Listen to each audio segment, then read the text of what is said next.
Okay. Jerry, how are you? I'm okay. Don't look at the camera, look at me. I'm okay. Today is the 7th of August, 2018, and we're at the house of G'ry Gross in Westmount in Montreal, Canada. And we're going to start our interview for Toldot Israel, which is the name of the organization that I work with. G'ry, please tell me where and when you were born. I was born in Montreal in 1926. Where in Montreal were you born? Where did you grow up? I grew up in the East End of Montreal. What's the name of the neighborhood? The neighborhood was a very Jewish neighborhood. Most of the newly arrivals landed in that part of where I lived. It starts at... Wait a sec, I'm just stopping for 1 second. Okay, we're going to start again. Hold on. Focus.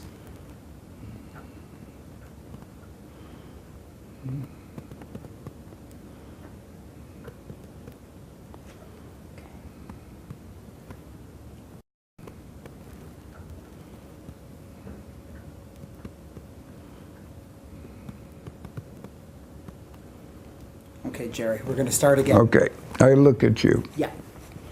Okay.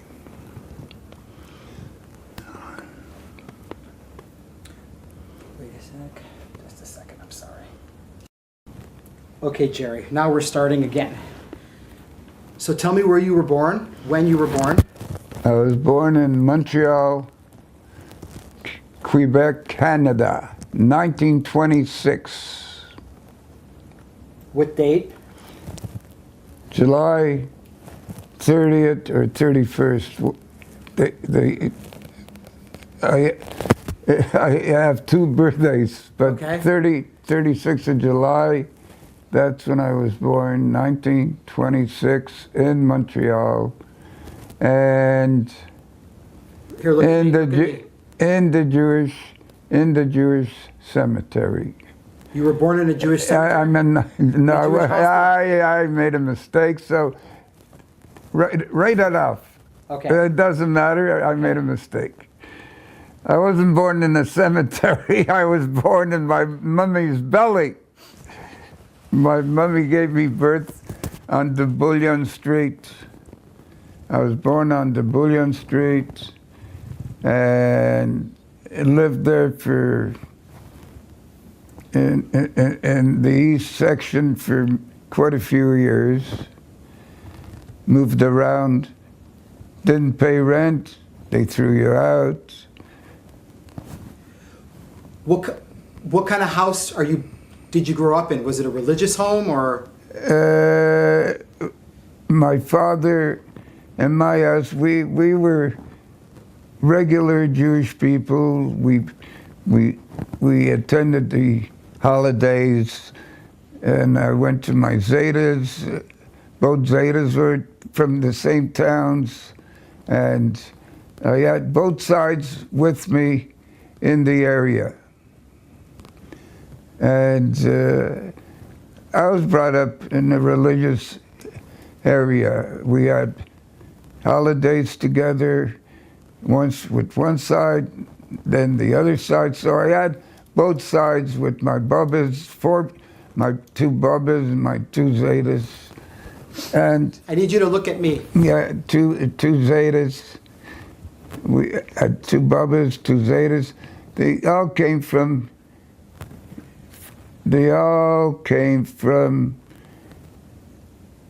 not Russia, Ukraine. Ukraine, Belarus, yeah, that area? They came from Ukraine. Were your parents born there in Ukraine? Yes. My parents were born both sides. One of my Zeta's father was a cantor. And another Zeta's father was They're both all religious, all completely religious. And in the 1921, my mother and father left the Ukraine for Romania to get away from the revolution, because they were killing a lot of Jews. Yes, they were. And my other Zayda and Baba left a little later, a couple years later, and they all arrived all to Montreal. Now, And there was, the way they arrived, my mother took the passport of a strange Jew. They call him Schiff breeders. She was like the husband, the wife of the guy that she went with. He had proper papers. My father, he went on his own, and they all came to, landed in Halifax, and they all came to Montreal. in 1921. No, not my parents arrived in 21 or 22, and they came a little later. And they all, from both sides except one uncle, went to New York.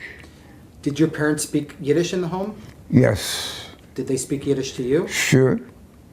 I learned Yiddish in Perichula. I went to Jewish school, Perichula. I learned how to read it and write it. Are you the eldest son? No, I have no. My sister was older than me. She might have been born in 1924 or 23, and I was next to her. And a kid brother came. My kid brother came in 1931. Your kid brother. So you're the middle. You're the sandwich. I was a sandwich. You may call it a sandwich. What's the difference? We're poor people. My father's family, as they came in, they went into the fur business. Furs, doing variations, starting. And eventually they opened their own fur company, some of my uncles. And A food company? fur. Fur company. Yeah, and furs. They were, and my father met a man, Kiselevsky. He was also from the Ukraine. And they became partners in going around to the furriers over the years and picking little skins. And they put the little skins into big bag, and where would it go? To China as a distributor out of Toronto. And from these little pieces, they make plates and sew those little things together. And they made their fur pieces, whatever they could, you know, in their life, China's life. And that's what my grandfather did for years. His partner and him would walk around to the furriers, and they would give them pieces of furs, and they would bring it back to them, and they'd separate the good things that they need for China. And the bag would become big bag, and when they had it big enough, they'd send it to a broker in Toronto. And that's how they made a living, my Zetas. And they always made a good living, kept very religious, both of them. Both Zetas were very religious. My other Zeta became a banana peddler. Yeah, selling bananas with a horse and wagon around Montreal over the years. And they had one person from their town who bought a truck, and he became the power. But they always had meetings at my mother's father's house. They all were in the peddling business, in bananas. But peddling? All of them were in the bananas, yes. And he bought a truck, one of them, Baser, and he became the rich man in the flock because he was able to go with his big truck and do big wholesalers, and he created his own banana distribution with his brother-in-law, and they became the biggest banana distributor in Montreal. This is your father, your... And this is on my, his name was Baser, and it was in our family. We were related in our family. The owner and his brother-in-law, they became the biggest distributor of bananas in Montreal. What do you know the name of the town where your family comes from in the Ukraine? Yeah, sure. Dashiv and Blavnik. Those are the two towns. And your parents married in Ukraine and then they came here together? Or they married here? My parents got married. Hold on, I'm just going to turn your chair a little. I want you to, if you can step up for a sec. Just for a second, I want to... Okay, hold on. Okay, have a seat.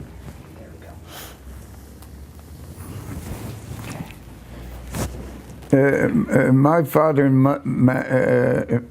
married in Romania. On the way to here. Yeah, and on the way to going to, and when they from Romania, they landed up in one of the ports. They went by train to Brussels, I think, to Brussels, and they got a boat, both of them got the same boat in Brussels, but because of the paper confusion going on with the refugees or... Please, I just need you to look, yeah, you're looking that way. I need you to look to me. There we go. There we go. Okay. Okay. When they got on, going on to the ship, my mother had to go with another man, and my father went earlier, I think. Okay, my father arrived earlier by another boat.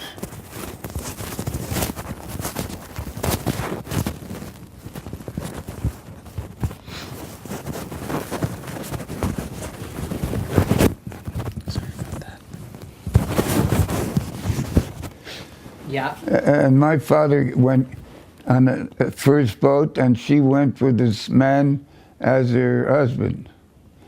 They called this ship marriage ship, and they all were going to Montreal. Do you know what? They weren't. They were going to Halifax.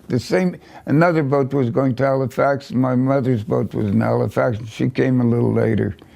And in Halifax, they went to Montreal. Do you know why they picked Montreal? Was there a reason why they picked Montreal, or it was just random? It was random. I guess they chose Montreal because nobody really had. Oh, my father's father had a cousin in Montreal already. So there was already a foothold. Yeah. So I guess they. And he was a furrier also.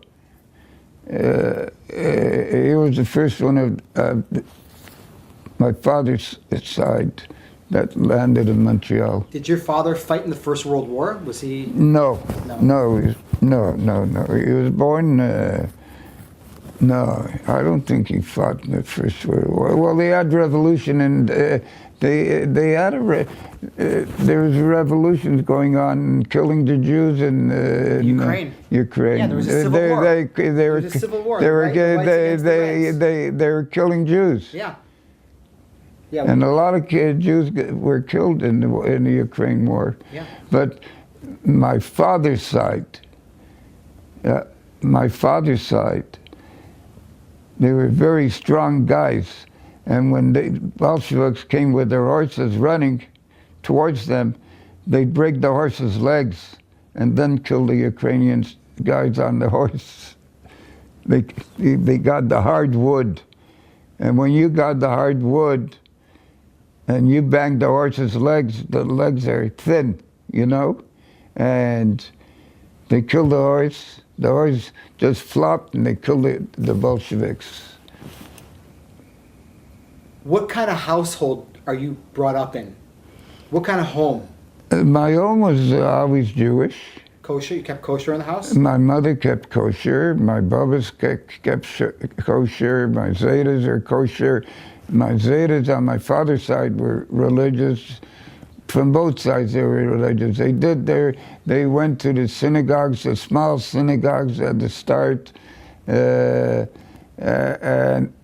they joined a society where both of my families are buried in the same cemetery. I go to my cemetery, I say both Zetas, both Babas. An uncle that got very sick in 1931, a young, at 32, he got sick and he died. He's buried there. All my families are buried in the same cemetery. What kind of school do you go to? Do you go to a public school? Only public schools. I went to Peretschule for Yiddish. In the when I grew up, I was around 6. I started Peretschule in Yiddish, and I went to Peretschule till I was around 12 years old, and I had my bar mitzvah in the smallest synagogue in Montreal. It's called the Cuthbert Synagogue. It's still in existence, and it's being used by Jewish people, and you cannot knock it down. It's a historical building. Yes. You cannot knock it down. So you went to a Jewish school after school to study Hebrew? I went to a shul after school. I went to the Peretschule after school. And growing up in the early 30s here in Montreal, did you have to deal with any anti-Semitism? Very much so. Can you Well, tell very, me about it? okay. See, we were in the East End, and if you went further where I grew up, you'd walk into the French end of the main street, and when you grew up, we wanted to go to the park, they call it the Parc La Fontaine. When I grew up and got bigger, we used to go in groups, and they never touched us. But if one guy would run or two guys would go alone, they'd be mugged. If they gave them black eyes and all that, and the juif, they call it the juif.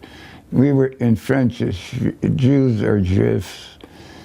But when we went in a group, as I grew up, and I was 9 years old, 10, I was a toughie. I was a real toughie, you know. And I'd go with the group, and I used to slug them up.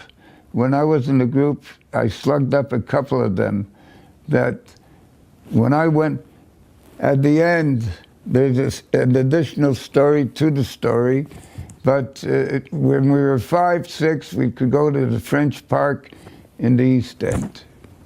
If we were 5, no one looked at us because they were scared, because we were all tough, East Enders. What kind of neighborhood is the East End? What kind of neighborhood is it? Well, Working class? it was in our areas in the East End from a certain main street. was all Jewish, right to the mountain. You know, we have a mountain in Montreal, in the center of the street, the big highway. That was all Jewish. And we went in the Rachel Market, which is in the East End, near us, where the kosher butcher guys, the shorchet, and the kosher meat, they bought kosher meat, and they had the shorchet cut for the chickens. And I used to carry the bag for my grandmother. And I was carrying the gab, but I used to laugh with the Frenchman when she was yelling, "There's no fat in the chicken," before they killed it, you know. And he would say in French, say gras, gras. Gras is fat in French. And she says, "No fat, no fat." Till she shows us chicken. And the shorchet was right in the marketplace. And you'd bring it there for 5 cents. He cut the chicken and make it kosher. Did you, now the neighborhood that you grew up in, was it mostly Jewish or was it mixed? The old Jewish section ran a certain street called the Laval Energulien. And beyond that was the main street where they came from, the Frenchmen. And we had a rough time. We had rough times. You had to be tough. We went to the park where you went by, where the statue is. Most of the Jews that were hanging around with the French. They had movies for nothing, free movies. You had bands from the army, and you know, from the army or what have you. Play music. We had entertainment of nature, and we were growing older already. And then, when I was still living in the area, we learned how to go to concerts in the stadium, which is right after till you come from the north, you make a right turn. It was already the big stadium. And we learned how to sneak in through the neurological building in the basement. We found a way of sneaking into the stadium and saw concerts. Lawrence Melchior and all the big operas and all the football games. The big football game was in that stadium, right there. And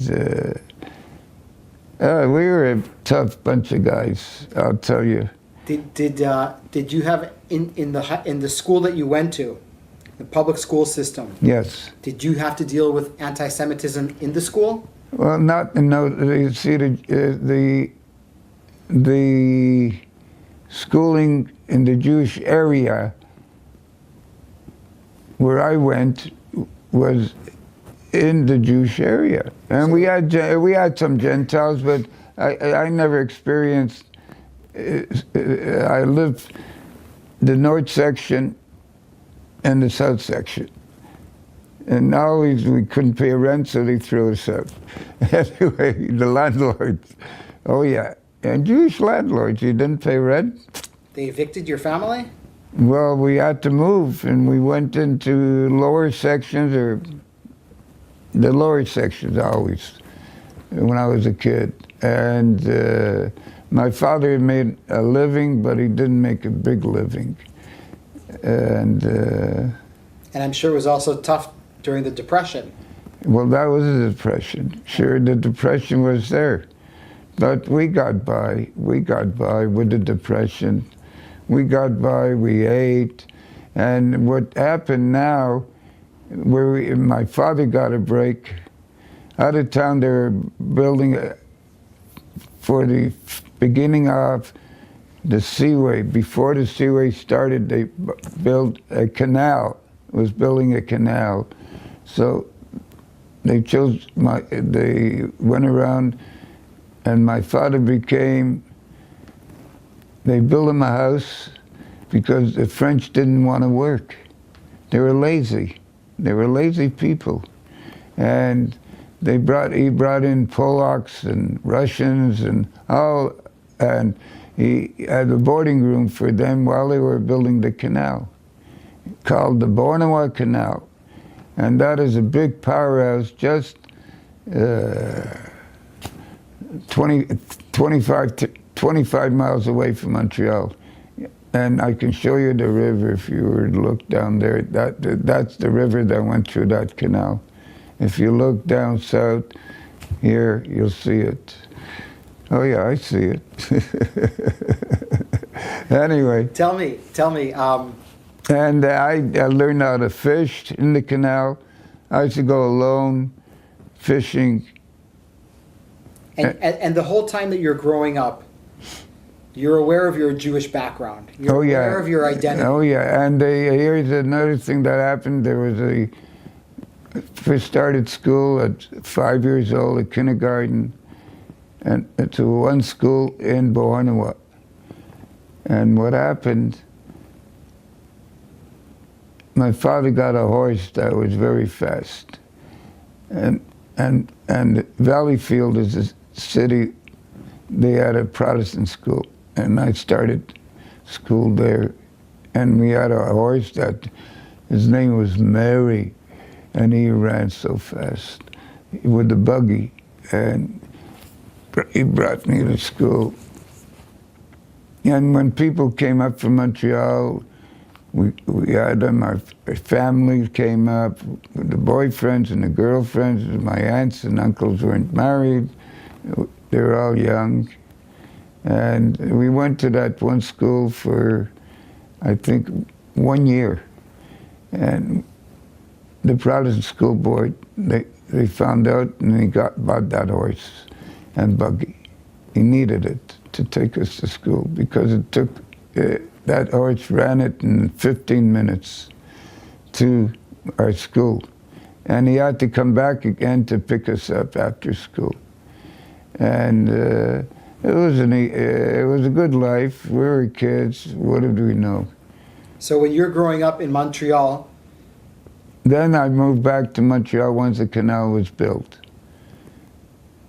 And we moved in the East End again. We were always in the East End. I always lived in the East End. And there's where we went now. From there we grew up and we went to where the fights before, where the fighting was. That's where the fighting was. We started. Between the Catholics and the Jews? No, not the Catholics, the French and the Jews. The French? Yeah, but if they saw a group of 5. They leave you alone? Yeah.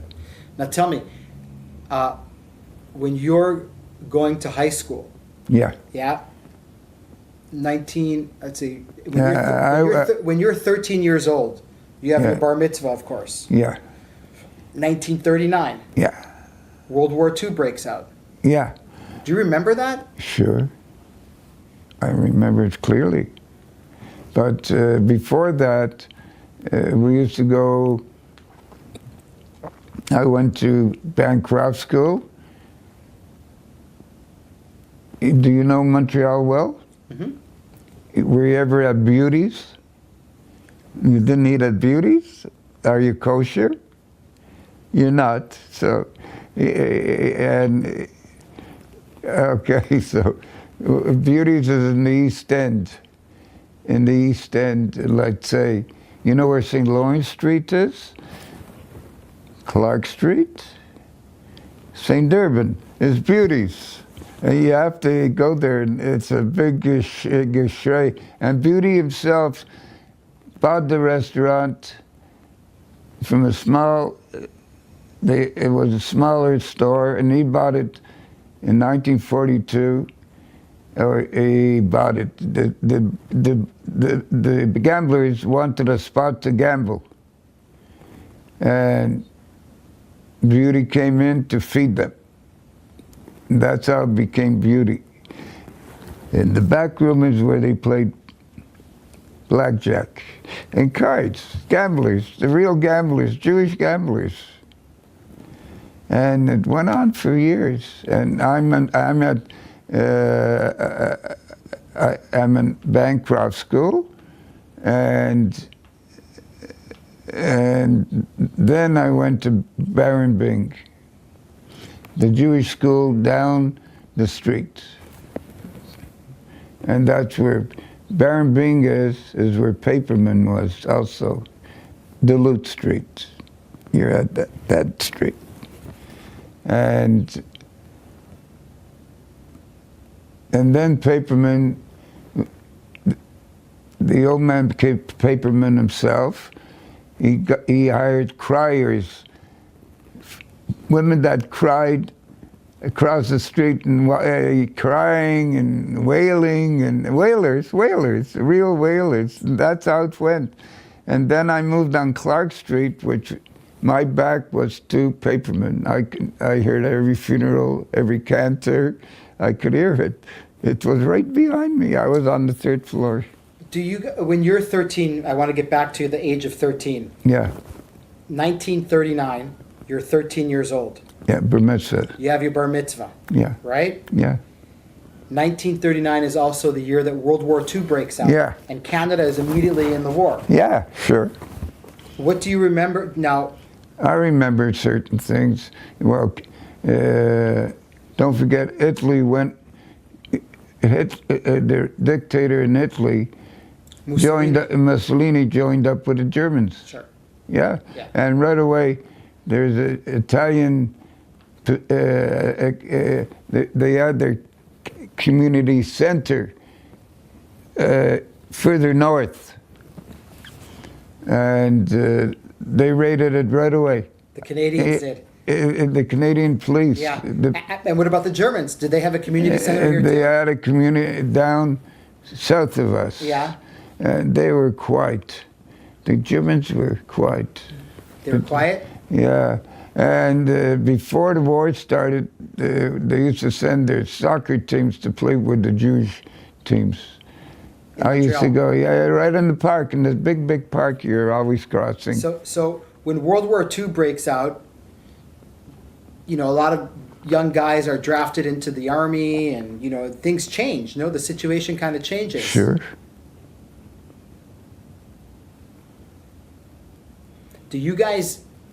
Does anybody in your household, before the war breaks out, there's a lot of problems in Germany with the Jews. Well, sure, yeah. They They started up their concentration camps then. No, but and I remember when, a lot of with the Jews, yes, involved in Auschwitz, the starting of the German, the German program for the Jews to kill all of them. Yes. Yeah, we know about that. Before the war. But we went to a synagogue on St. Joseph Street, we were in our society at the basement on St. Joseph Street. Where's St. Joseph Street? Park Avenue. You know Park Avenue? You know the park, when you make a turn from down the park, you come down the park from the mountain and you make a left turn, that's Park Avenue. And where the statues are is Park Avenue. The park is Park Avenue. Starts further down. Park Avenue starts way downtown. And I'll never forget this, 1942. 1942, we went to the synagogue on St. Joseph, and there's a man standing with a long coat. What is the long coat?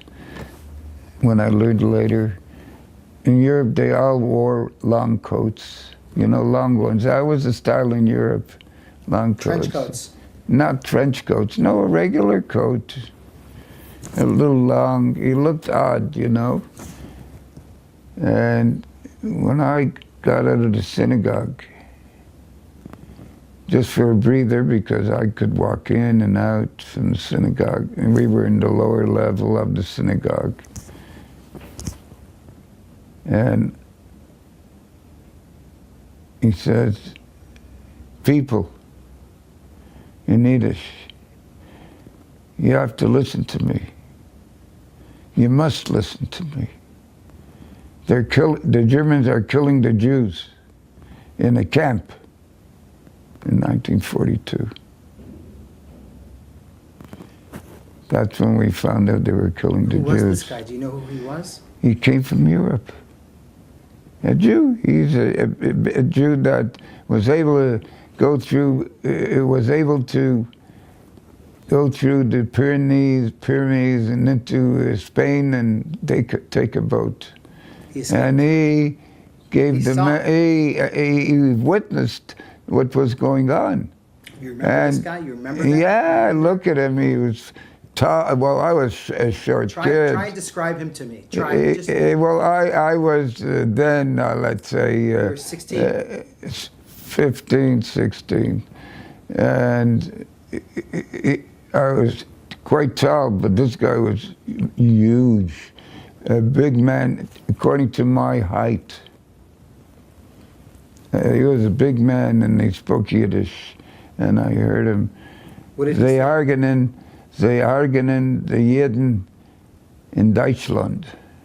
Sie argunen, they brennen sie, they burn them, cook them. And were people listening to him? We were all listening to him. We didn't believe what was happening yet. In 42, we didn't know that they built on Auschwitz. He knew. Did this have an impact on you? Well, sure. And I'm sure your family. We all were, we didn't know what happened. It hit us like a brick. So they started raising money to get more Jews out. Now Montreal got active with the rich Jews, like the Bronfmans and the wealthy Jews, started campaigning to get out as many Jews as we could. I remember this as yesterday.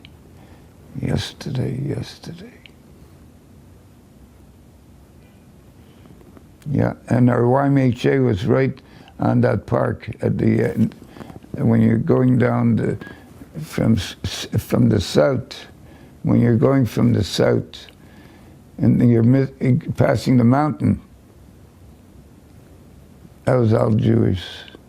We used to walk there on Saturdays.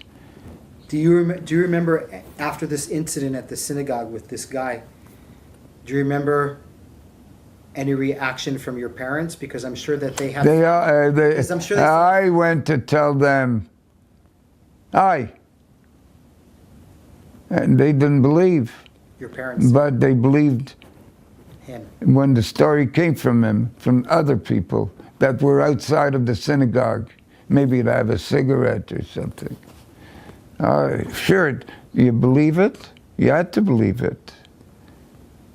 We had to believe it. And how does this impact you, Jerry? How do you impact? I was too young to have done anything. I understand. But my way to Palestine started there. When I got out of the army. Now at 18 and a half, you're called to the army. So we're going now into the army. 18 and a half, during the war, everybody was called into the army. And the war's still going on? The war was still going on. What year did you go into the army? In 40, when I was 18 and a half, at 43. I might have been called to the army in 43 or 44. And I was called into the army and I joined up. Where did you do your basic training? I had my basic training in Camp Borden, the largest camp, and I got into the Armored Corps. The Armored Corps? That's where I joined. You had options. Can you explain to me, for those who don't understand, what the Armored Corps is? Tanks. Thank you. Okay. Now, my story in the Army, you want to hear? Okay, I'll tell you the story. My story in the Army was very simple. Because my examination for Montreal didn't come in that I had flat feet. It came in that you did have flat feet.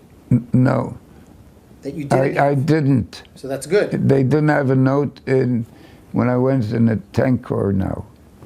And when the doctor examined me there, he says, you know, you have flat feet. So I have flat feet. Doesn't make you a bad But person. you can't go into a tank with a flat feet. Okay. Because the bouncing in the tank and all that, it wouldn't make you a good tanker because you could get pain from the jumping of the tank and all that. So they put me maybe in a month, two in Cambodia, or a month. They put me into headquarters, and what did I do? I used a Gestetner machine. I got the phototype from the girl that typed the minutes and what have you, and I gave out the minutes to all the to the officers, and they distributed to all the officers. And So they made you a clerk. yeah. That's exactly what I was. And I served them coffee, you know. Now, with the coffee thing. With the what? With the coffee story. Coffee, yeah. And with the coffee story. And what I used to do in the camp, Where is this camp located? north of Toronto. North of Toronto. So it's in Way Ontario. north. Yeah, Ontario, but not far from Toronto, maybe 45 miles, 50 miles. Anyway, and there, I used to be a bum boy. A what? They called us bum boys for the Jewish mafia. They were up in the camp. The Jewish mafia? Yeah, Jewish mafia were soldiers in the camp. And we used to go, we were too young to buy liquor as civilians, but when we were in the army, we went out to Barrie, which was maybe 5 miles away. We walked there, Barrie, Ontario, and we got them liquor, and they gave us tips. You know, we were youngsters. So there was Jewish mafia that were with you in the army? Yeah, And you would go get them liquor? Sure, they're older people. Were they tough guys? Well, yeah, you could see they were tough Jewish gamblers from Toronto. They're all from Toronto, and they would clean huts, and we'd bring the liquor, and they'd give us a few bucks. It wasn't for us. I didn't drink liquor at that time, and they were funny guys, and they were good guys, and they were all hut cleaners, because I don't think they wanted to practice in the army, because you got to practice. And I was in headquarters, and now I get a call in the office by an officer. No, now it just so happened when I was there around 9 months, we changed commanders-in-chief of the Armored Corps. And who came? A young brigadier general who went through Europe. That's all I knew at that time. And I served him coffee. You know, he'd call for coffee. I'd give him coffee and the minutes. And he was a good-looking guy. He was so good-looking, I remember, and young. He was, and not knowingly, he came down through the side of Italy into the camps, into the death camps. He passed with the Canadian Army. Not knowing, I didn't know that. Anyway, one officer calls me I was in the office getting some minutes. He says, Jew boy, bring me a coffee. I went to get his coffee. And when I came to him, I spilled it in his face and I knocked him down. I says, you ever call me Jew boy again, I kill you. So of course he's a captain or a lieutenant, whatever. He was an officer in the office. He was always in there, but he never mentioned that. I said, you mentioned that again, you get a repeat performance from me. I was court-martialed. Okay? I walk into the court-martial. You have to be in uniform and straight. Yes, sir. And the officer says to me, the new brigadier general just came back from Europe. He says, how could you hit an officer? You know you can't hit an officer yet. You mustn't. I says, sir, I have reason to have done what I did. And what is your reason? Called me Jew boy. Case dismissed. Okay? We became friends a little longer because I wasn't in the army that long. I had a job to go to. Now it's not the end of the war, but it's coming to the end. I want to ask you about this incident again. Yeah. This brigadier general who dismissed you, he was the one who saw what happened at the death camps. Yeah. He knew, but he didn't say that to you. No. When did you find out that he had actually seen? When I brought him coffee. When you brought him coffee? Yeah, alone, only with him. After the trial? Yeah. After the court-martial? Yeah. What did he say to you? I says, how did you know about the death camps? I heard you went through the death camps. He says, yes, I went with the Canadian troops through the death camps. The guy that called you a Jew boy should be shot in the head. I said, okay, sir, look, I'm young. I have my life in front of me, and I thank you very much for not using your power to punish me. Did you ever find out what his name was? Sure, I knew his name. You're talking 1945 already. Yeah. Close to I'm just asking. No. The name doesn't count, but he was a very good-looking, studious man to be a brigadier general. He was a young brigadier general. I went through incidents of being called Jew boy, Jew. I went through that in my life, and I never tolerated any shit. Okay? I was a tough kid. I was a tough kid. Yeah, I was a tough kid. When I was 13 years old already, I was tough. I was ready for any fight. Although I didn't have that many fights, really. But if I did have a fight, boy, that was to kill. Anyway, look, the years went by, and I got out of the army because I had a job. What year did you get out of the army? 46? I got out before the war was ended, because the war was ending already. Right. And I got out in 45, when the war ended, because I had a job already, and they gave boys, if they had jobs, they release them right away, and then call you up to the camp where they retire you and discharge you. Discharge me, yeah. Did you get an honorable discharge?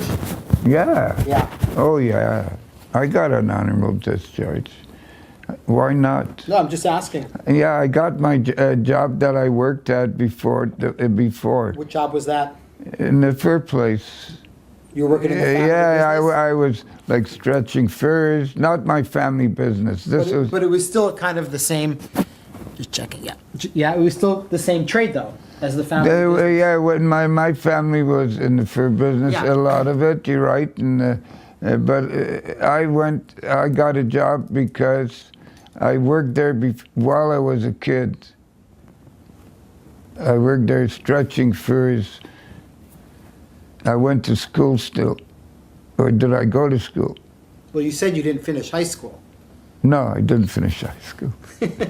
Well, I was in the army already, Yeah. so I didn't finish high Yeah. school. Now tell me, so by the time you get out of the army, 1945, the war is over. And the war is not over yet, but it's coming to an end. We know that. Yeah. We knew the war was coming to an end, and they're starting. If you had a job, you got out of the army right away. And in, I think maybe the end of 44, towards the end of 44, if you had a job, they'd release you, and you get. And I go to my job back in 45 maybe, or it wasn't even 45, but in 46. I was called to the base across the water, the big army base, and they gave me my discharge. In 46. I want to ask you a question that I didn't ask you about your childhood. There's one more thing I want to ask you about your childhood. When you're growing up in Montreal, and you're like 13, 14, 15, 16, do you belong to any youth movement? Are you involved in any? Yes. Yeah, you asked me a good question because I didn't have that in my mind. Yeah, when we were kids, 14. I just need you to, I need you to look at me. Exactly, look at me. Kids 14, we were 13, 14. They had a shomer at on top of a store on the main street. What street? St. Lawrence. St. Lawrence. No. They were on Park Avenue. Okay. Downtown. The street like 5 blocks away. Shomer HaTzair. Yeah, Shomer HaTzair. How did you get there? They said they do dancing there, and so we went. So I went to Shomer HaTzair, and I knew they were communists already. Socialists. Socially. But we went to dance. We were kids. I was. I was a teenager at that time. I was not. I don't think I was 10 years old, 12 years old when I did that. Oh, you were young when you. Yeah, before the army. The army, sure. And how? And we danced. We danced upstairs, and the noise. Did they teach you about Palestine and the whole? Oh, yeah. Palestine was brought in. Shomer HaTzair. We have to go to our homeland. Well, they propaganda, but it had nothing to do with my going to Palestine. Well, that's a little bit later. But I just wanted to ask you if you were in any Jewish youth And movement. that was my main one. And how long did you stay there for? How long were you there for altogether? Where? Shomer HaTzair.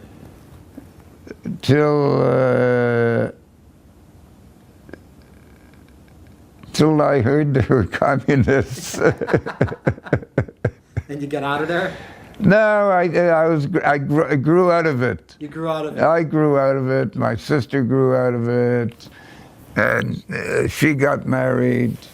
And I worked in 1942. And I worked in a war plant during the war. During the war, I was a parachute boy. I changed the parachute. And both of I had 2 officers that tested the plane up in Carchville. You know where Bombardier is? You don't know. It's on the main road where there was a small airport. And Bombardier is fighting with the big guys at Boeing and all these people. So you were packing parachutes? No, we had the parachutes made. All we had to do, I looked after 2 of them, and when they come, you knew what plane they were going to go to.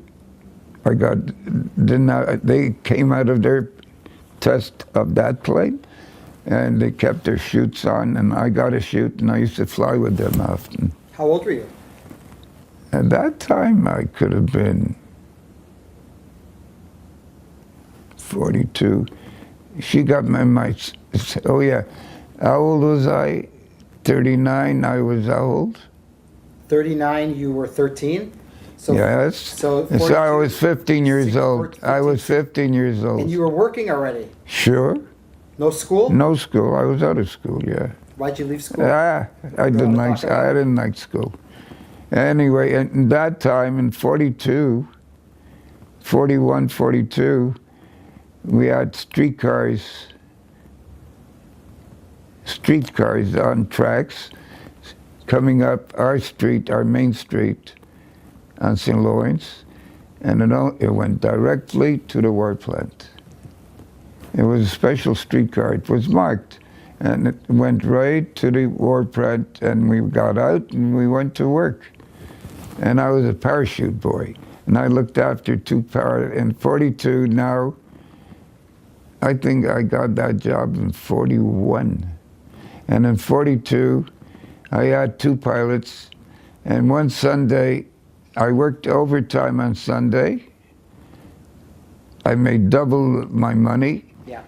And one of my pilots wasn't working that Sunday. And I says to my younger pilot, who was a nice guy, I says, we're working on Sunday, it's overtime. Do we have time to fly to St. Agathe, where my sister's honeymoon was? She was married already, and on her honeymoon, up in the mountains, it's over water. St. Agathe, I don't know if you know St. Agathe. Yeah. Okay, St. Agathe. And it's over the water. Castle des Monts.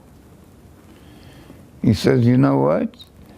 I'm the only pilot on Sunday. I promise you, we're going to go up there with the plane. And they were Harvard trainers. They were training planes. The USA used them, and we used them to train pilots.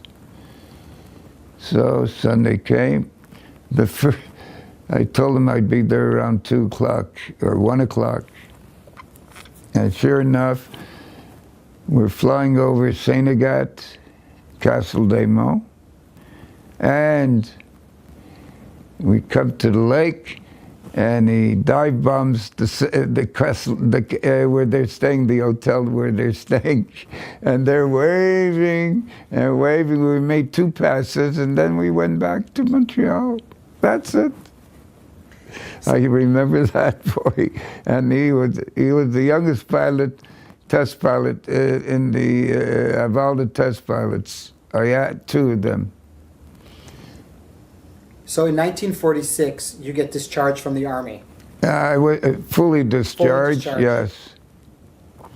And in 46 already, in 46. You're 20 years old. And I got a job in a garment place. A garment, they're making coats and suits, but coats, the heavy stuff.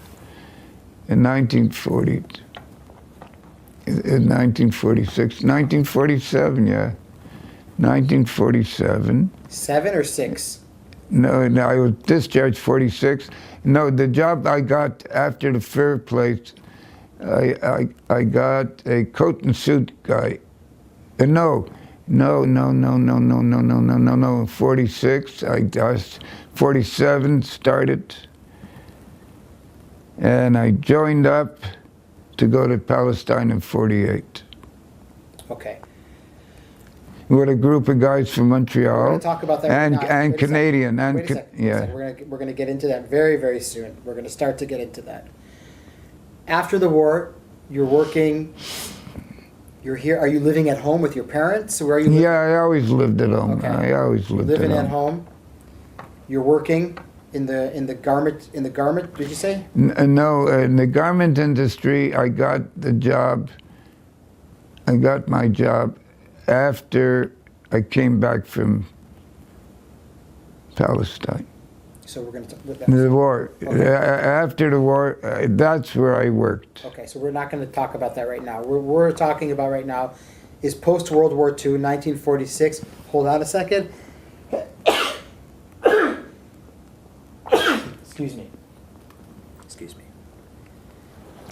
1946. How does the whole issue of going to Palestine, when does it start? How does it start? When did it start? How did it start? With you?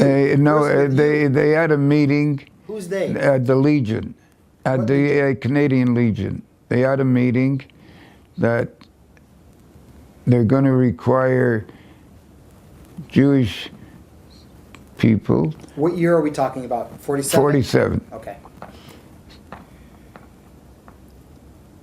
They had a meeting that they're going to need troops. How do you get to this meeting? I mean, who tells you about that? It's the Canadian Legion. I was in the army, so I knew what the Canadian Legion was. What's the Canadian Legion? The Jewish Canadian Legion. It's like the Jewish veterans? Yes. Okay. It's a Jewish Veterans Legion. Okay, thank you. And they had a meeting that they're going to require fighters that come out of this war in Israel, in Palestine. And we're recruiting here veterans that went to Palestine, to go to Palestine. So I volunteered. That's it? I volunteered. Very easy? Not only me. From Montreal, we had around, in our group of 39, maybe 20 was from Montreal, maybe 15 were from Toronto, or 20 could be from Toronto, and they had around 15 that came from the West. Now, where did this meeting take place? Was it here in Montreal? Well, we only met all the boys that were going to Palestine on one boat in New York City. You only met in New York? Yeah. So it was done very hush-hush. Well, there was nothing to, we knew right away we were going together. Where were we going? We went to the boat, we boarded it, and we landed in Marseille. Hold on, okay. A lot of things have happened before you got to Marseille. You go to this meeting of the Legion. Not Marseille. We landed in, no, 1 minute. We landed we landed North France. Northern, like Normandy area? In the Normandy area, yeah. Question that I want to ask you, and I want to do this very chronologically. There is an embargo on Palestine. Weapons. I know Americans can't go and fight there. It's against the law for Americans to go fight in other wars. Hello, you are absolutely wrong. Okay? Okay, you were not right. You're wrong.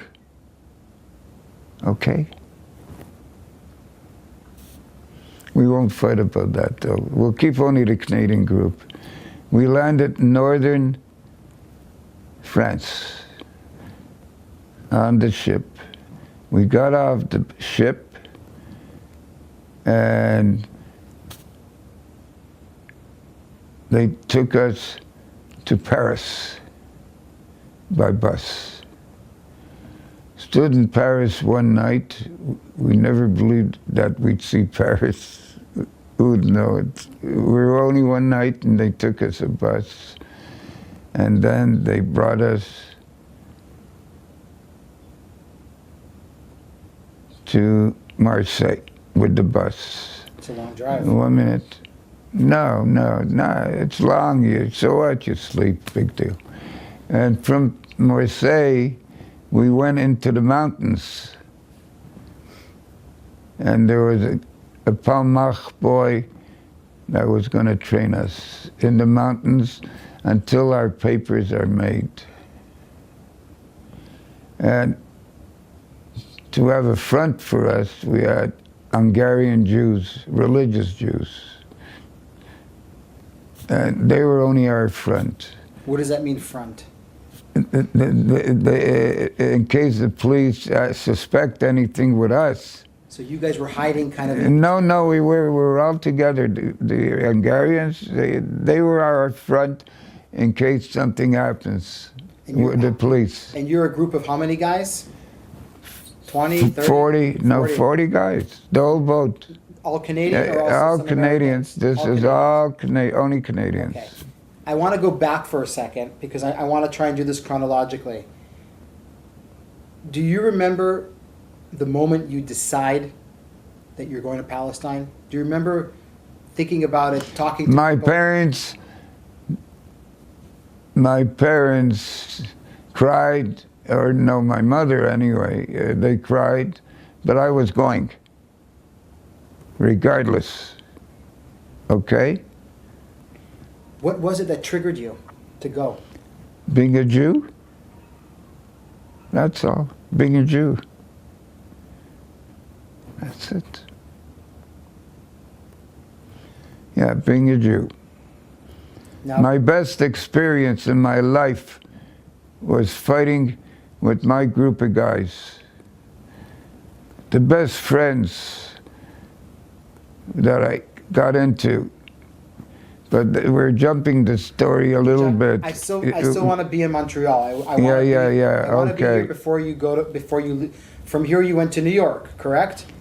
And we went on a boat. We were all on the same ship. Before the ship, you have a group of Machal guys. That came... Now, did you meet with any Palmach Haganah people here in Montreal? No. No, there was no... Nothing. Nothing was met till we got to Marseille and they brought us up the mountain. Right. That's when the first... okay, so... That's where we met The Palmach. our Palmach Okay. boys. Before, so your parents, of course, they're worried about you going, but you're... Yeah, going. they're crying and all that shit. Tell me about the guys that tell me about some of the guys that you're with who are going with you from Montreal. There were veterans there. There were veterans in it. Did you know them before, or I knew most of them, yes. from the community? Yeah, from the community. Yeah. And the ones from Toronto were a large one of the 45 guys. And then we got the Vancouver boys we met already In New York. not in New York, in the camp, In Marseille, on the mountain. in the mountain. Okay, They came we'll get to that. a day later, We'll get to a day or two They later. took a different route. They had to, yeah. They came by plane, Okay. and they came. Now, before you leave Montreal for Palestine, are you guys going? Are you guys learning about what's happening in Palestine? Are they training you, not physically, but are they preparing you mentally? Are you getting some kind of information? And nothing was done as to what we are going to do. The guys that were pilots were pilots. Sure. And most of us were actually fighters. Sure. Combat soldiers, infantry, Infantry, stuff like yeah. that, right? Yeah. And do you by any chance remember? Do you remember? So from Montreal, you go to New York City. Is that correct? Yeah, for the boat. Exactly. How do you get from Montreal to New York City? They gave us the tickets to Train? go train. Train. Sure, Okay. train. Okay. Yeah. How long are you in New York for? Do you know? Remember? A Day day, two. Yeah. Yeah. And then you board a ship. No, we didn't board it in New York. We boarded. Yeah. We were training in the mountain. 1 minute. Think. No, Take your time. 1 minute. We were in New York for around maybe 3 days, 4 days, and they put us on the ship that we were going to cross. The Atlantic. And they kept us in hotels. They set up. It was all set up. It was all set up. Yeah, it was all set up. Do you? So, Is there somebody that's guiding you? Is there somebody that's... Yes. We had from the group, the American people that looked after us and boarded us, put us on the hotel for a couple of days. Were all with us. The group sending us to France. We're all part of the action. Were you on was it like a commercial cruise liner that you crossed? Was it? It was a regular cruise liner, a small, not a big ship, but a regular one. We got there. We had fun. Tourists. We were tourists, right? Yeah. You guys were just tourists. Yeah, we spoke to each other, but we had fun. I had fun on that ship. Of course, you were ship. told not to talk about anything.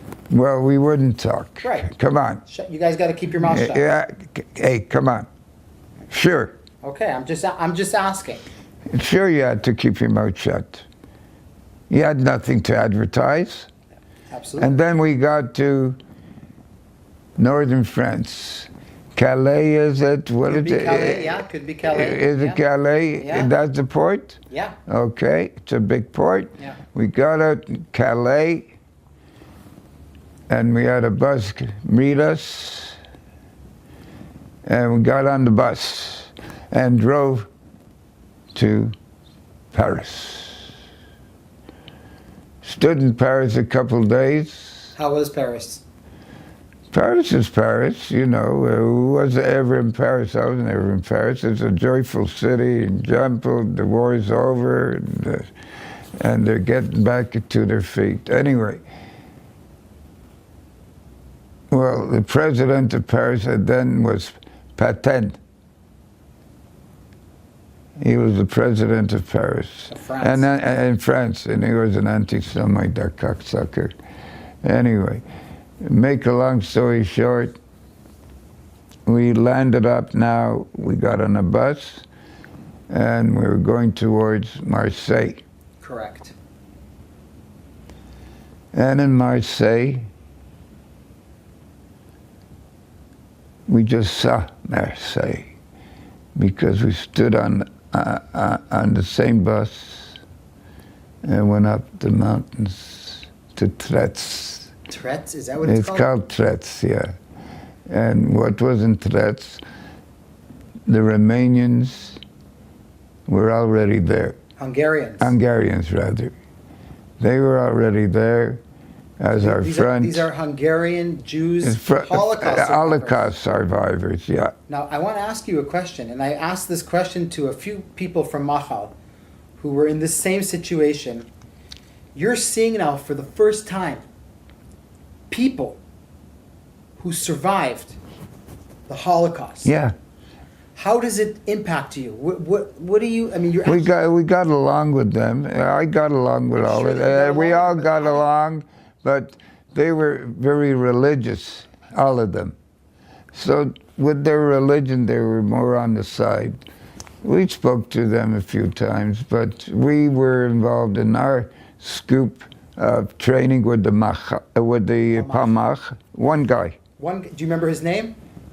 I forget. I have it marked down in my story, but I forget. We'll look later on. I met him, and we met him after, and we met him, and that was the end of him, who trained us from the Palmach. Right.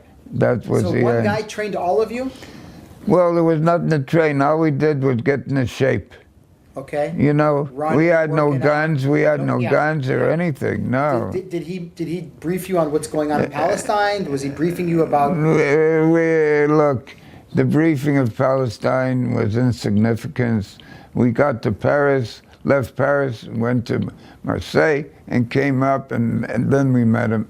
He was there already. Okay. On the mountain, and we were there for, I'd say, I would say maybe 15 days. Okay. Yeah, it could be 15 days already. Some guys came up later. They flew over, and they were able to make the mountain trip. So when you get to Marseille, to the Trieste? Trieste. Not Trieste. Not Trieste. Trieste is on the other side. Not But near Marseille, on the mountains. Up on the in- mountain. Trest. Trest. So when you're there, there's it's a palmach run by One palmach. one palmach guy there. Yeah. And all the other guys come from Vancouver. A few other people join you there. Is that correct? A few other volunteers. Well, yeah. It came up. They were brought up later on. How many volunteers are you all together roughly there? Roughly 60, 100? Maybe 45. All Canadian. A bus left. We were all Canadians All up there. Canadians. Okay. And you're there for about 2 weeks. I'd say And you said that you're waiting for your papers. Whatever they're doing, the fake papers, that sort of shit. He trained us, the Palmach boys. He toughened us up. We did marches and with sticks, fighting each other, that type of shit. It was nothing of any significance, but we had a rest and a workout, and we ate well. We had a Jewish guy to watch that we got the good food and brought the food, and we walked into town. Marseille. Yeah, and not Marseille, from the mountain. Trest. Trest. We're going to find out in a sec what the name of that city is. Trest. Yeah, we're going to look it up. No, Trest. It's on top. It doesn't have to look up. Trest, what's the name? Difference. Maybe I have it in my story. I don't remember. And when everything was, or they had the boat, when they had the boat. When the boat was ready. When the boat became ready, we knew the boat that was going to take us to Palestine. Do you remember what the name of the boat is? No. Is it written in your book? No. Pourquoi? It was a refugee boat. I understand. Yeah, they were sleeping on the floors. I understand. We're going to get to that in a sec, but every boat has a name. I don't remember the Okay. name. No, I didn't So mark the that boat down. is ready, and you guys go down to Marseille. A very important question I need to ask you. Yes. Do you know the date of when you guys left France to Palestine?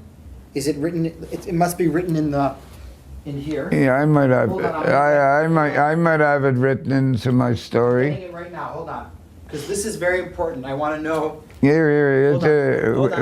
Okay, just look at the story. Hold on. Here, let me look at the story from you. Here, you'll go to the second page, and this is where it starts. The story is, here's the main story, how it goes. You read it, please. I would like you to read it if it's possible. I don't have glasses. I'll get you your glasses. Where are they? I don't want I'll to. get them for you. I don't know where they are. They're up there somewhere. Yeah. Hold on.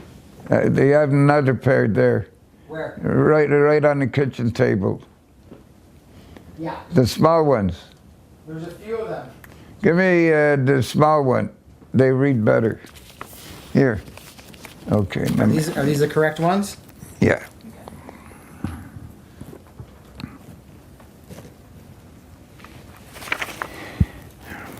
Take your time.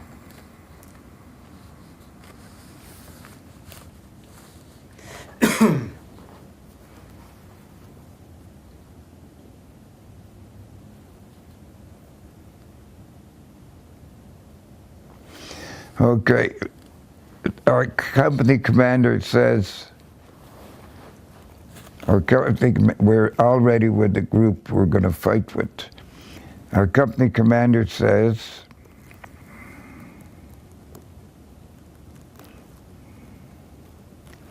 yeah, we arrived, a minute. Oh yeah. We put together a photo display to receive verification number facts from various archives in Israel accumulated by our company commander, Dov Al-Dabi, PhD. Are the only Canadian Machal who fought as a group before the state was declared. In Dov's letter, he states, all archives are open to the public. Now we are commencing with our taking part in creating our homeland. Arrived in DP camp in this Marseille. Most of us arrived in Palestine along with refugees with false documents in Haifa. Those refugees were our group. The Hungarian Jews? Yes. Does it say there when you arrived in Israel? Was it before the Declaration of Independence or after the Declaration? Before, way before. It wasn't a state yet. It wasn't Israel. I'm trying to figure out. I know, and I'm going to tell you in a little minute. Whoa.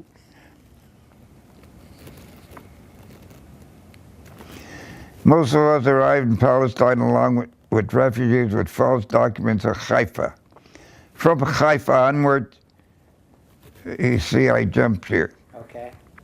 I did jump because I go from Haifa because we were examined in Haifa. That's where you landed.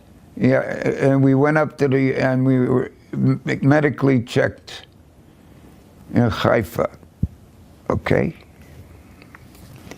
And from Haifa onward, we went to our base in Rehovot to a former army base called Kfar Bilu. Now we are Canadian platoon in Givati, 52nd Battalion. I understand, but I haven't gotten. Go back a little. Well, you're going to go back because I can't answer you the dates of the time of the when I went. I can't answer. No problem. I can't answer. No problem. I can just tell you, Haifa, we were examined up in the mountain, and then we got into a bus after examination in a day or two. And they told us that we're going to the 52nd Battalion, Givati. Givati. I have a question to ask you. On November 29th, 1947, when they declared the the UN Jewish... before, the UN partitioned Palestine into two. Yeah. Do you remember where you were when that declaration happened? Not the Declaration of Independence. No, November 29th, I was in Montreal. You were in Montreal? Yeah. Sure. That's, we were dancing in the streets when we were voted in at the United Nations. Correct. And some son of a bitches didn't vote. Mackenzie King wouldn't vote for a state. Who was he? It was the Prime Minister of Canada. They didn't want the Jews to have a state, but there was an election in the midst of everything. He was defeated, and Pearson came in as Prime Minister. And he voted for us to be a state. Okay, so I want to ask you about your voyage on the boat from Marseille to Palestine. You guys have a few hundred refugees. The same refugees that were with us. Sure. And they were sleeping on the floor. But in one picture, one of the guides was left off the boat. He didn't come with us. And he's the one that got killed right away. He wasn't trained as a soldier. Anyway, that's a story that I wanted to tell you. What's that story? Rubinoff. You saw Rubinoff? He was one of the Machal guys? He was with us on the mountain. I used to go into the town with him. Where did he? They didn't have room on the boat. So and we didn't know that. So he stayed in Marseille? He went on another ship. Okay. And that's what killed him. He wasn't trained as a soldier. He wasn't trained. At least when I wasn't, we were in, got into the Givati 52nd, they trained us. They gave us firearms training if we hear and throw grenades. We did training. We were trained at least, but he wasn't. And when we were in Latrun again, I see his name, Rubinoff, on a tree. Rubinoff? How could he be? How could he be here? How's his name? Where's his name from? He got killed because he didn't know how to. Where did he get killed? In Latrun? In Latrun. Yeah, he wasn't a trained soldier. He was never trained. Jerry, I want to ask you about your voyage from Marseille to Haifa. How long is the voyage on the boat for? It's a small boat. It could have been 6 days. Now, you guys had to sneak through the British blockade. There was a blockade. No, we didn't have a blockade. We went right into Haifa, No problems. and the British guy was paid off. And I made a cross when I walked out of the boat. Why? Because we had nothing to sign. He was paid off. The whole boat was paid off. What does that mean? By a British guy that was getting money. The mandate is coming towards an end. He wanted to grab as much money as he could, and Officer or something? It was a custom officer, custom officer. So you. And so we paid him off. So the Haganah paid, not the Haganah, the government, the Jewish government. To be. Yeah, because paid him off. Everybody was paid off. So the boat came in no problem. The whole boat with the refugees and everything. Was there anything that happened on the voyage from Marseille to Haifa? Any story that you want to tell me? Anything that you remember that happened on the voyage? On the voyage, we were anxious, but nothing happened with the refugees. They slept on the floor. I had a room with 2 beds. I had a bed. But to leave my guy Rubenov alone, no. Never. Is that traumatic for you? Oh, he was my best friend up in the mountains. We went alone out to the village. We got caught by the police, and they let us out in the village upstairs, Tretz. How was Tretz? Was it a good time? Small town, but we went out. We went out of the base. In civilian clothes, right? Absolutely, yeah, sure. Anyway, look, that's an old story. I have 3 people were kids. Anyway, of 33 men, 5 saw action in World War II. 15 served in various parts of the armed forces.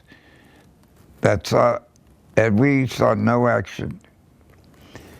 And 13 had no training whatsoever. At least I was in the army. Anyway, the first action. Wait. I'm ready. Does it say there what date you arrived in Palestine? I don't have that date. Let me see what I have here. Hold on. I mean, we could take it very easy. No, we're taking it very easy. But I don't have those dates. we're I have no dates on it. That's Okay. a problem. Okay. I have no dates. No, that's okay. That's fine. Don't. I know I arrived when the state was not declared. You arrived before May 15th. Yes. Okay. That's what we need to know. That's what we were. When you're there, when you arrive in Haifa, the mandatorial British government is still there. Yeah, they're in command. They're in command, but the agent was paid off Sure. by the Jewish agency or what have you. Probably the Jewish agency. Yeah, Now, you guys arrive in Haifa. and we go up to the hill, up on top of the hill, To the cartel? and to be examined By who? by medical doctors. British? No, Jewish. To see if we're all okay. What about your flat feet? They didn't have to know about my flat feet. I walked everywhere as a scout. I walked more than all of them. Okay? Now listen, Jerry, what I want to do is I'm going to stop for a sec. All right, Jerry. We're continuing. We're filming And right now. I'm looking At me. at you only. Not at the camera. So we're continuing our interview from yesterday. Today is August 8th, 2018. We're at the second interview with G'ry Gross, Joseph, at your house in Westmount, Montreal, Quebec, Canada. Quebecois. Quebecois. Quebecois, is that correct? Yeah. Right? Is It that doesn't mean anything to me, it doesn't mean anything Quebecois. to you? Nah. No, I fought them a lot as a kid. You told me. Yeah, repeating that. No, but that's fine. We all lived in Jewish areas. Most of us. G'ry, yesterday we left off when you arrive in Haifa. Haifa, but when you arrive in Haifa, the state of Israel is not yet created. No. So you actually arrive in Palestine. Palestine. And like I said, when we got off the boat, the Englishman was paid off by the JNF or whoever, Yeah. and we just made a cross. And that went for our old boat. Even the Hungarians that were with me, the Hungarians that were with us in the Yeah. mountains, Right. all crossed, just Everybody. crossed. So, Yeah. somebody paid off the British. They were paid up very much so. Yeah. Now, when you arrive in Palestine, what's your emotional feeling? It's the first time that you're. You know, we went, they sent us right to the doctors to be checked out. For an examination, yeah, they wanted their examination on the Adar up in the mountain. The hospital was up there, and they checked us out. And the old people were not going to be fighters. We knew that. And we got into a bus, and from the hospital, we went to Tel Aviv. And they put us in a base outside of Tel Aviv, the induction base. And the decision was made from that base. G'ry, I need you to turn your head a little bit toward. Yeah, There we go. Okay. We left that base in a bus, and we were going to Rehovot, Okay. to a camp that the British. Still occupied. No, the British left that base. That was a small army base for them. Right outside of Rehovot, you can walk, you know, to Weizmann's Institute. Kfar Bilu. Can. And we went to Kfar Bilu, and The same day you arrived in Palestine, you went immediately. No. You spent the night in Haifa? Slept in Haifa, and then a bus came and took us to Rehovot and the camp Kfar Bilu. Okay. And then they started forming, we became a platoon. And we start meeting the Israelis, and they were very with us, and they were very educated, most of them, because most of them were still in college. Most of them came from Rehovot, but they also came from around Rehovot. And we received, when we were going always into action, we received some people from Tel Aviv. Okay. And that made our group. Yeah, and I got along very well with them. I got along with all the Israelis. Okay, I need to do something here because I don't have good light on your face. Hold on, we're gonna have to stop. So let's take it from the top. Hold on. Sorry about that.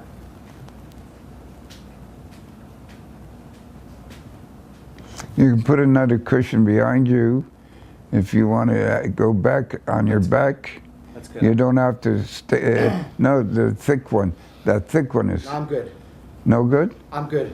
Good. Now I'll look at you. I have to look at Now you. you have to look at me. So you arrive in Kfar Bilu. Yes, we arrived in You're a Kvar. group of how many guys are you? We were around 40, a platoon. We were only a platoon. Some guys were too old to fight, and they never fought. And they were doing odd. What do the medical examiners tell you in Haifa? What do they say to you that you're? Well, They know that- I got my documents Do they from know that them. you're colorblind? Do they know that you have flat feet? I didn't say nothing. No, I didn't. They didn't know nothing. When I was in Kfar Bilu already, I said that I was colorblind.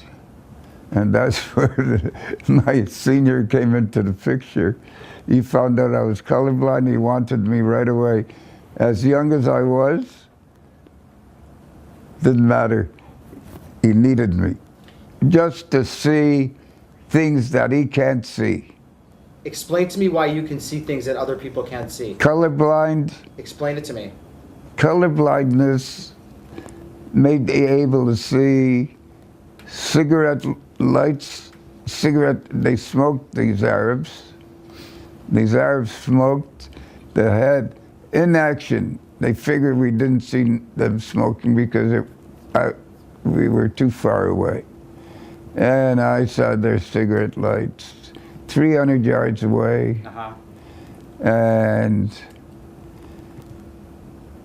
that was why I was needed by my senior. Okay. He grabbed me, and I never left him at all after. Was he your officer? Or He was much older than me. He could have been, I think he was around 35. He fought in the war in Africa with Montgomery. He was a scout in Montgomery's army also. So he was a scout of your platoon. He wasn't the commander of your platoon, but he was. No, he was a scout.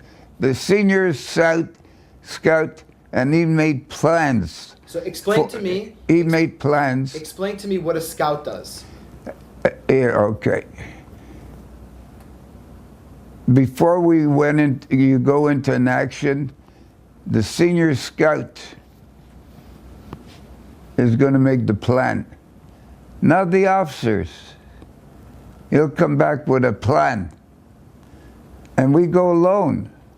The two of you. Yeah, we go alone, and he tells me what he's doing. You know, as a 22-year-old, I kept my thoughts about him were so big and so great. How we planned action, how we planned it. He had the experience of action. That is why he was a senior scout. And we'd go in the night before, and he'd make plans how to attack that village or that section. What kind of equipment did you guys have? Did you guys have like binoculars or like? He had binoculars, not me, because I didn't actually do any planning with them. It all came from him. He made the plans for every action we went in. Do you remember his name? Yaakov. Yaakov. Yeah, that's all I remember. He was a Moroccan Jew. Yes, yeah. Who came? Fought from the Montgomery's army and was a scout in Montgomery's army. So he finds you at Kfar Bilu. Yeah. It's like you're. Yeah, it was a fluke. It was a fluke because I told Mike in the examination I was colorblind. Now, for the record, when you get to Kfar Bilu, do you guys go through any training at Kfar Bilu? We went through training, yes. What kind of training? very simple training, shooting. The biggest training we had was going where they shoot grenades in a building. Okay. To get familiar with the noise of grenades exploding, exploding and what have you. That was the biggest. But then they did some. Then they did some. You go out there, come back. You go out there, come back. In groups or singles. And I was the only one that was able to go there, wherever they told me, and I came around. And I came in front of them, not knowing that I was there. They got excited. He says, you're going to see a guy, you're going to be his helper as a guide. They knew I was colorblind, though. They reported my colorblindness from what do you call it, when we got examined in Haifa. I told them I was colorblind. I mean, what did it mean? I see different. And they put that note down, and this guy grabbed me when he found I was colorblind. Now, are you guys officially already in Givati in the 50s? We're in now. We're going into a action. What's the first, before you go into action, you're at Kfar Bilu. Yeah, and we had training. How long were you in Kfar Bilu for, around, roughly? A week, 2? I'd say we were there and they trained us and did things with us to familiar us with war, with sounds of ammunition firing.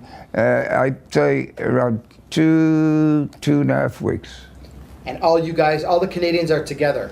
As a platoon. As a platoon. Yeah. You're all together? Yeah, we're all together in the platoon. Does anything that you remember that's significant that happens in Kfar Bilu before you go out into action? Anything that you remember, or any story or something? I knew I was a scout. I was going to be with my scout. What about? And then we slept together. We spoke together. He spoke very good English, you know, because when you fight in Montgomery's army, English is a word, not Hebrew, okay? Not Hebrew. Oh, no. I didn't know any Hebrew. I never learned Hebrew. I heard words, I cursed words. We caught prisoners. I gave them a Srim Aleph Baba Ingalizi, Acham Tol Bamantizi. What's that? Everybody wants to kiss your mustache, or you can kiss your mustache in your ass. And they repeated. I repeated what they were saying. They were so mad, the prisoners. We caught there at that time, we caught around 10 prisoners. And, and they found it funny. And I became a pal with all my Israeli friends. I became friends. Close friends with all the Israelis, and I kept them into years. Some became generals. We had 2 of them that became generals. Chich Lahat was one of them. He became a general, and then the mayor of Tel Aviv. He came to my parties, as you see in the card. Anyway, look, I enjoyed it because I loved what I was doing. Now let's get back to the action. What is the first action that you remember that you were involved in? The basic action first was, in reality, was Kibbutz Yavne, which was only a 10-minute walk from our base. 10-minute walk, maybe 15-minute walk. was getting robbed by the Arabs in the village called Bashit. And which was right after Yavne. And they stole crops from the kibbutz because the kibbutz had a very large kibbutz. And when we went into action,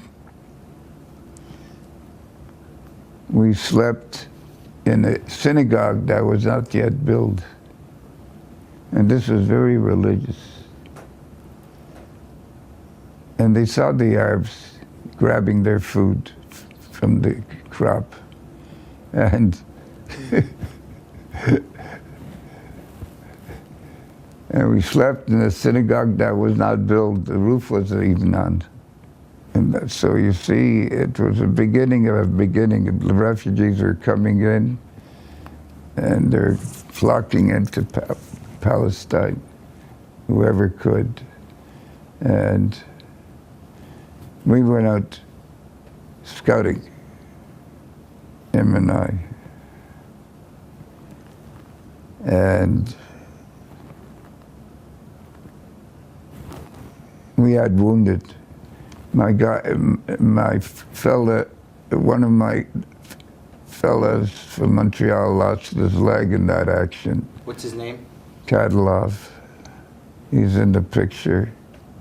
What happened to him? He had to amputate the leg because I made my tourniquet way up. And I went to the hospital with him because the hospital was 10 minutes away.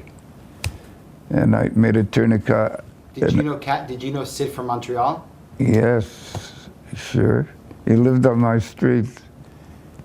And the irony with Sydney is a real ironic thing. On the street, Sydney had a friend on that street. And there was a commercial. And there was a garage across the road. And Sydney was sitting with his friend on the balcony.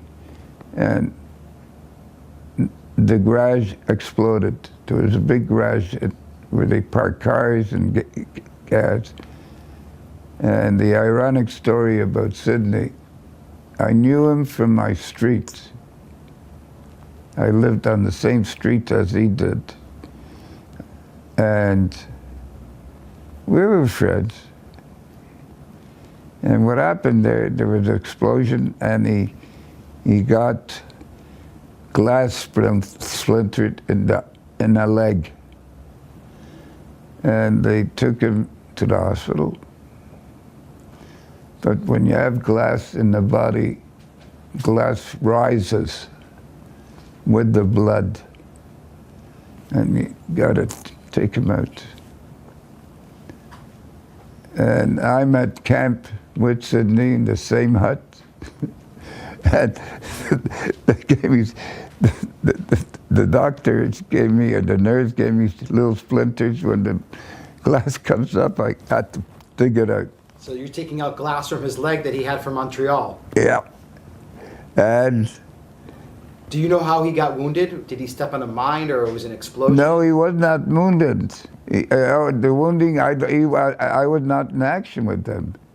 I was a scout. I was always in the rear. Right. We never went up. Right, but do you know? And my senior would be further. But what happened to Sid? How did he lose his leg? I'm asking. How did he lose his leg? Yeah.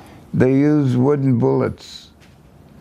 They used wooden bullets and splinters the leg to pieces. It's not. It's against the war. The Geneva Conventions. Yeah. So anyway, when I was in camp, I became the blood splinter. I have glass. It got a lot of glass in it. How it came to glass, I don't know.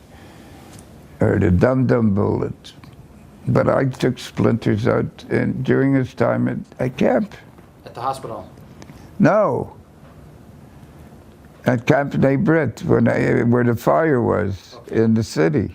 We're talking about Montreal, not about. You know, I'm talking. He lived on my street.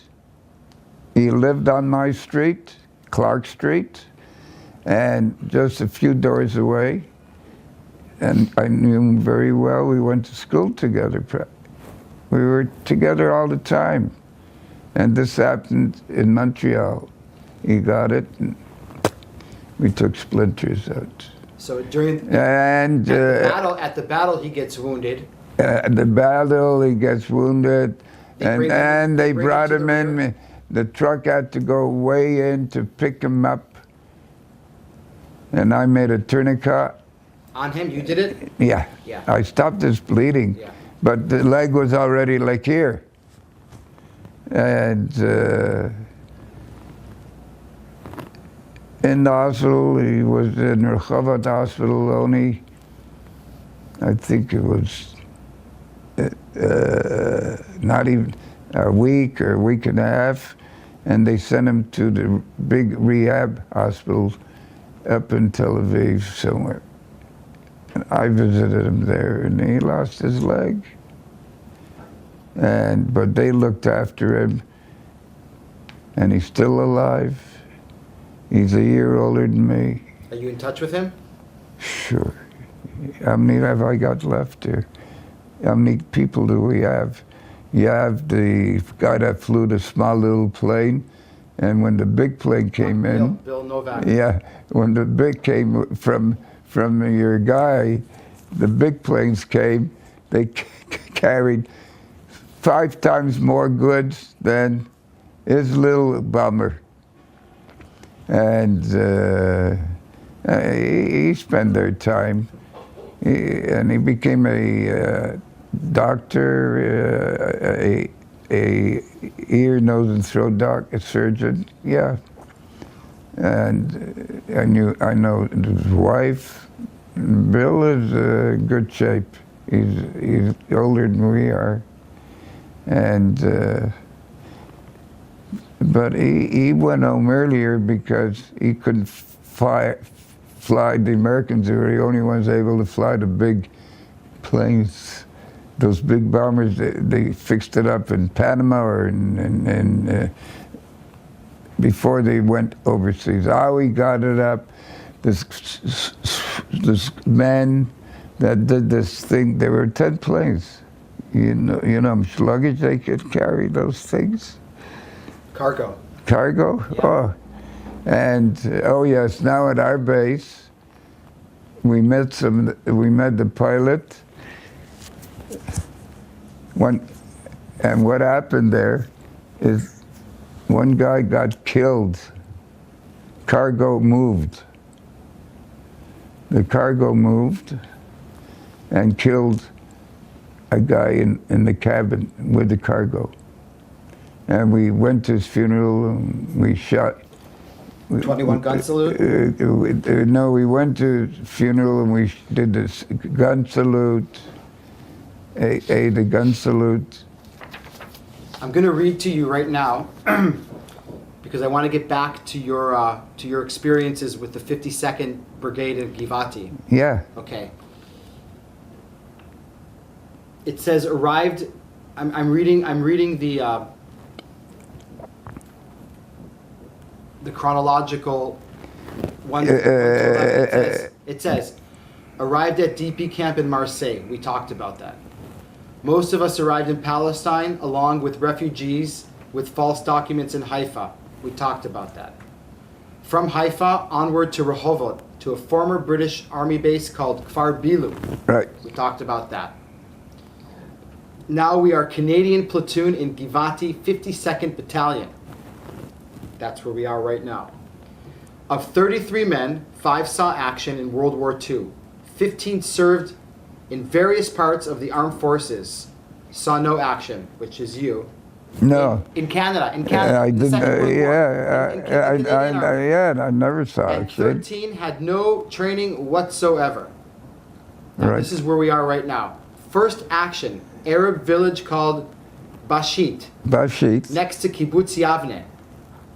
There, killed 17, 3 killed, 17 wounded. Our company, 3 wounded, 2 Canadians, and our company commander, Dov Al-Dubi. Right. He was the commander of your company? He was the commander of our, yes, 3 platoons make a company. And he was a professor, this guy. Tell me And he should have been in the army like you would have been in the army.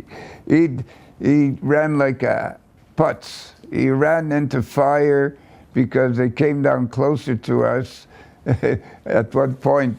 Hold on, I'm just... Yeah? And myself and another Canadian threw our grenades the furthest and all of them. And we held a grenade in our hand for 10 seconds because we couldn't see them. They were in the bush. We couldn't see them, and we heard their voices. And we took a grenade and held it for 10 seconds. We wanted the grenade to explode on top of them. And him and I were able to reach. Had we not thrown those grenades, Al-Dubi would have been killed. He walked right into fire, but we threw over his head. But he got his leg. He was wounded. We didn't see him for a month or so. Now so Bashit, the Arab village. Yeah. You and your superior scout. Yeah. You guys went there the night before, correct? To see what's going on. He's the one that goes. But you're with him. I'm with him, but What's your job? My job is just be with him. I had a Tommy gun, or one of the guns that was made in a kibbutz, secret. They didn't have any. We all had different arms in that stage of the game. All different arms. It was a confusion of arms, bullets. We had machine guns. We needed them. So you know. Anyway, so. What is he doing? He's doing recon. He's doing recon on the village. We were doing recon on the village, but they got up to where we were. We were not in the village. Right. Our boys were in the village, and we're always behind the action. We're never in the action. We have to be in the back. Me for the wounded, me stopping blood, me. That's what I did. After the action, we never saw action. And my guide would be a little closer in. And when they brought Sydney, that's where I made a tourniquet. I went on the truck because Rehovot from that. Very close. No. 10 minutes with the truck we Very were. Close. Yeah, right there, Kavabilo. Yeah, Yavin is right there. Everything was, right there. But what I'm trying to ask you, Jerry, is as the scout, his job is to go before the battle and to scout then to bring the intelligence back to the officers. That's right. Yes, I never got involved in the intelligence. Right, but you were an assistant to the scout. That's what I was. Yes. So you were protecting him. Yes. While he was doing his thing, you were looking. Was it just the two of you, or was there another person? No, two. Only a scout, the senior scout, and you and me. And they always have one in the back to report to the troops in that other action. He didn't have a radio or anything, did he? No, there was no radio. We had radios, we had walkie-talkies, but the thing is, the person, most of mine was done by just running back to where my commanding officers were the fighting in the rear, while they're approaching the fighting. So I'm just trying to understand and be yes. There's this village called Bashit. Yeah. Okay? They're looting The from, food. from Kibbutz Yavne. Yeah, their food. So you're going to attack them. But before you attack them, the night before, you and your scout go out. He makes the observations. He takes the intelligence, and then you guys go back that night and he reports it to the officers. He talks to the officers. And they make the plan. Yeah. And then the battle happens. Yeah. While the battle happens, you and your scout are in the back. Correct? We're always behind the action. The attacking force. Yeah. He's closer in with the troops that are fighting. But he not is you. close. No, but we are not supposed to fight. We can't fight. We have to protect the rear. You and the scout. Yeah, we could You're protect in it in the rear. In the rear. So while you're in the rear, the wounded are coming to the rear, and you're taking care of them. I stopped what I could. You stopped and in Kadilov's case. Right? Sid Kadilov. He got wounded in the leg. And they apparently used wooden bullets, which is illegal. I don't know if you know in the rules of the war, but they use wooden bullets, and the wood in his leg and whatever went into his leg, killed his leg. Let's talk about Sid for a sec, because Sid is somebody that I'm trying to get in touch with here in Montreal, but I've been trying to get in touch with him for... He has a brother that's very sick. Yeah, and, so just in case I don't get a chance to interview Sid, can you tell me a little bit about him? He's a very close friend of mine in Montreal, on my street. Before we were friends all the time. We went to school together. He became a draftsman, and he went to work drafting after he came back from Israel. He was a draftsman, and then he met his wife, his future wife. They got married. He's got the leg. She works for a big chain store called Reitman's in Montreal. It was big. And the end result, she died at 100. What's that? She died, she was 100 years old, and with a big pension. And he had a big pension from Israel. He got new legs every, let's say, 7 years. The first leg was a wooden leg when he came from Israel. He had a wooden leg. A wooden leg, yes. And the next leg, they sent him down to the States. And the hip was moving. But you and Sid, even after the War of Independence... We're friends all the time. Yeah. No, how many do you think we have living now? Eh? In Montreal, how many do you think are living?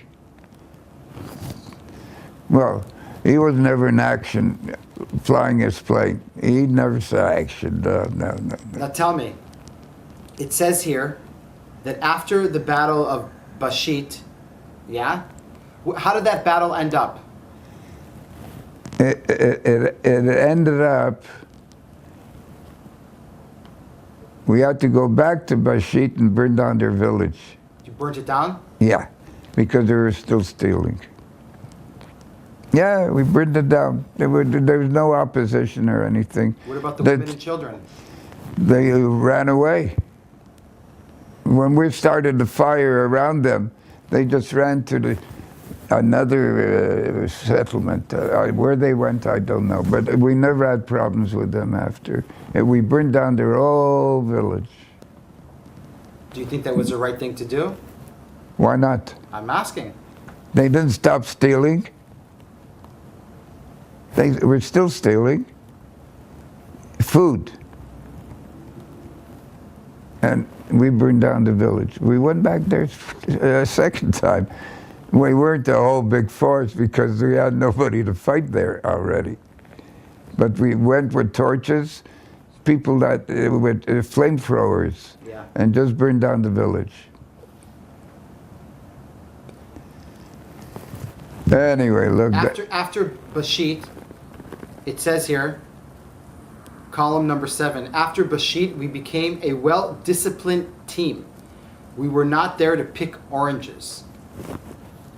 That was my expression. So that was like, so Bashit was basically your introduction into, how would we say, losing your virginity, quotation marks? Yeah. You guys got your feet wet finally. Yeah. That was the first operation. Well, then we were big operations. Well, we're going to talk about that in a sec. I'm going chronologically. Yeah. Go ahead. There's got to be. It says here on column number 8, our battalion commander, General Yaakov Perry Porlov, ordered all communications in English. That kept our casualties low. Can you explain that to me? Language. Don't forget, most of the guys that we're fighting with. Wait a sec. Most of the fellows we were fighting with are very highly educated from the Weizmann Institute. That's the youth. If you see the ages of the killed, you see it starts at 17 and goes up to the 23. That's the majority killed in our battalions. And the communication is the most important thing and understandable. Okay, because I spoke only English. Not a different word came out of our mouths. He spoke English, I spoke English. And if there's no communication, like my friend Rubinov didn't get on the boat with us.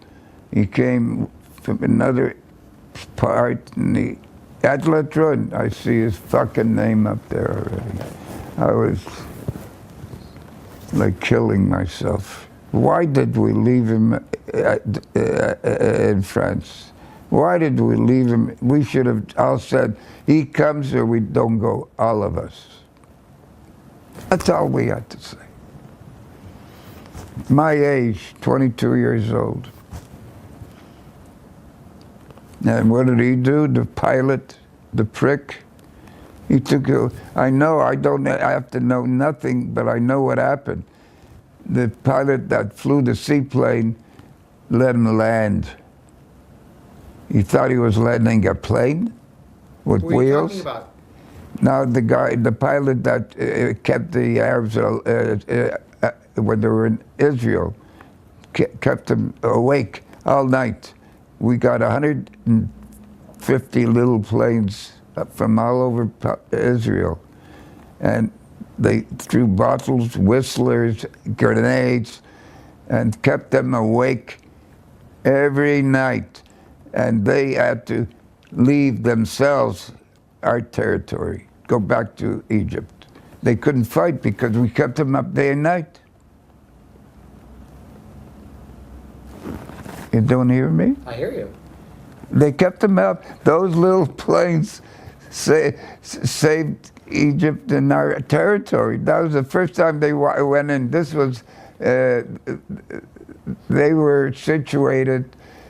So all the communications from now on are in English between you and in the battalion? No, me and my, not battalion. In the scout, between you and the scout? That's only English. Only English. Only English. It had to be English. Anyway, look, that's a story. Go ahead, ask more questions. I am. I'm looking here at your list. Yeah, I might have missed something in my life. It's fine. And 341 fellas were killed in all my gavatis. If you see how many at the beginning. Yes. And every face, no face, they couldn't find a body. Who is Shimon Avidan, Supreme Commander of all the brigades? Yeah, all the 4 brigades or 5 brigades, 50,